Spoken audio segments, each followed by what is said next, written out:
गुंजन भैया का भइल रे? तू जेकरा से प्यार करेला ऊ केहू और से शादी करत हिया।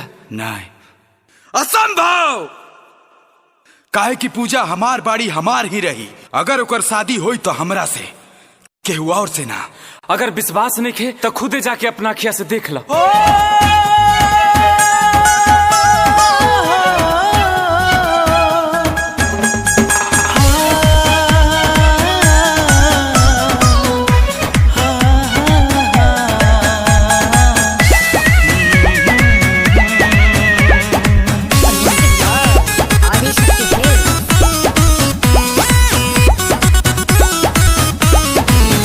होता हमारो तयाज संसार, अखिए के सोझा बिछड़ता प्यार।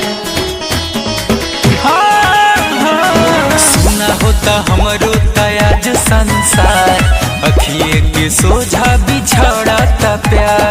केकरा से हंसब बोलब बतियाई, उहे को रही हमार। अरे रे मोरी चांद के सुना ना हमर जान के डोलिया में जनी ले जाए कहार। सुना ना हमर जान के डोलिया में जनी ले जाए कहार।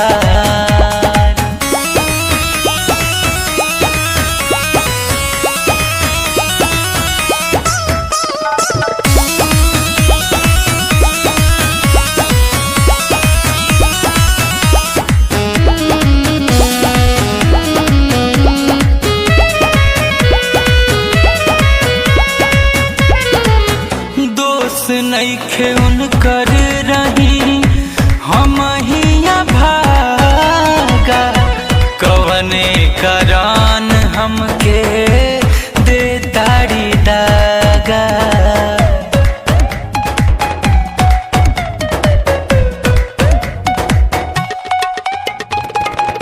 दोस्त नइखे उनकर रही हम हिया भागा, कवने करान हमके दे ताड़ी दागा। अब कैसे केहू करे केहू पे भरोसा, दुनिया में दे ताड़े अपने ही धोखा। केकरा गली घूमे जाई पगला, तनिको न कैली विचार। अरे रे मोरी चांद के सुना ना हमर जान के डोलिया में जनी ले जाए कहार। अरे रे मोरी चांद के डोलिया में जनी ले जाए कहार।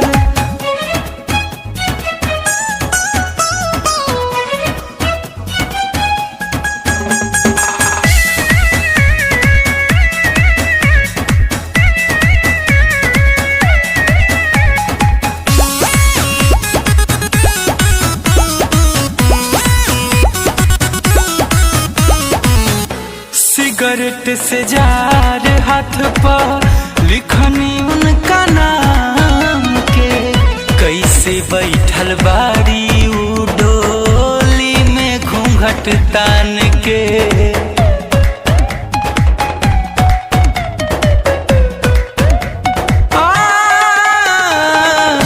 सिगरेट से जार हाथ पे लिखनी उनका नाम के, कैसे बैठल बाड़ी उ डोली में घूंघट तान के। आखिरी भर उनके निरेख ले बेदा, मोरी जान के सूरतिया तू देख ले बेदा। गुंजन खिलस के हंसत खेले जिंदगी, जहाँ तारू के बेकार। अरे रे मोरी जान के सुना ना मोरी चांद के डोलिया में ले जा जन कहार। अरे रे मोरी जान के डोलिया में जन ले जाए कहार। अरे रे मोरी जान के डोलिया में ले जा जन कहार। अरे रे मोरी जान के डोलिया में।